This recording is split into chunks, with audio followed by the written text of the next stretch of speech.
ప్రకాశం బ్యారేజీ వద్ద చిక్కుకున్న బోట్ల తొలగింపు ప్రక్రియ విజయవంతమైంది. 8వ రోజు 40 టన్నుల భారీ బోటును బెకమ్ ఇన్ఫ్రా సంస్థ ఇంజనీర్లు ఒడ్డుకు చేర్చారు. గేట్ల వద్ద అడ్డుపడిన పడవలను బయటకు తీసేందుకు గత 7 రోజులుగా ఇంజనీర్లు అధికారులు తీవ్రంగా ప్రయత్నించారు.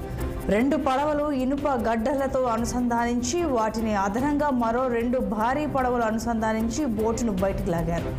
4 భారీ పడవల సాయంతో బోటును బయటకు తీసుకొచ్చేందుకు తీవ్రంగా శ్రమించారు. భారీ పడవలతో లాగడంతో బోటు దిశలో వచ్చింది. అదే విధంగా తొలుత 30 మీటర్ల మేర ముందుకు కదిలింది. అనంతరం బ్యారేజీ గేటు నుంచి 1/2 కిలోమీటర్ మేర నదిలోకి లాక్కెళ్లారు.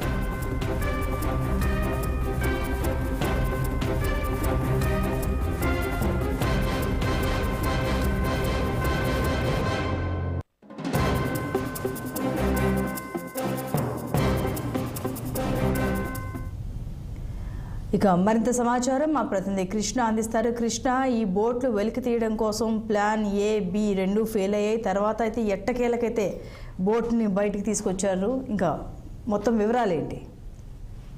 సంతోషి, ఎట్టకేలకు విజయవాడ ప్రకాశం బ్యారేజ్లో ఇరుక్కుపోయినటువంటి బోట్లను ఏదైతే తొలగింపే ప్రక్రియ ఉందో వాటి దిగ్విజయంగా ఏదైతే ఈ రెస్క్యూ టీం అయితే ఒక బోట్ను అయితే వెలికి తీయటం అయితే మనం చూస్తానే ఉన్నాం. దాదాపుగా 7 రోజులుగా శ్రమించినటువంటి ఈ బృందం ఏదైతే ఉందో ప్రతిరోజు తలకాయనొప్పిగా మారిన బోట్ల వెలికి తీసే విషయంలో అయితే నిన్నైతే సక్సెస్ సాధించారు అని చెప్పుకోవచ్చు.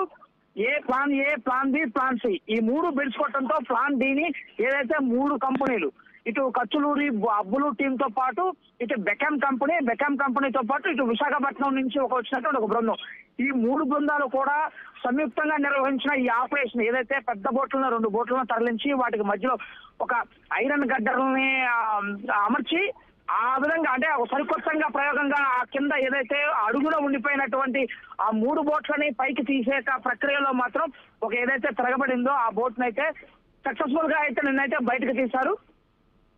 దాన్ని తీసి దాదాపు ఒక 1/2 కిలోమీటర్ వరకు లాక్కెళ్ళి ఏదైతే ఆ భవానీపురంలో ఆ బెరం పార్క్ పక్కన ఉన్నటువంటి ఏదైతే ఆ ప్రాంతంలో అయితే దాన్ని విడిచిపెట్టిన పరిస్థితి చూస్తా ఉన్నాం. వెలికి తీసి దాన్ని 2 భాగాలుగా కట్ చేయడం అయితే మనం చూసాం. ప్రధానంగా దాదాపు 8 రోజుల పాటు పెద్ద ఎత్తున అంటే ఆ మోహరించి ఇంజనీర్లతో పాటు ఈ బృందం NDRF బృందంతో పాటు ఈ యొక్క ఎక్స్పర్ట్స్ బృందం కూడా శ్రమించిన వల్లగానే బోట్లు అయితే నిన్న ఒక సంతోషకరమైన వార్త అయితే మనం చూస్తాను. ఒక బోట్ అయితే వెలికి తీశారు.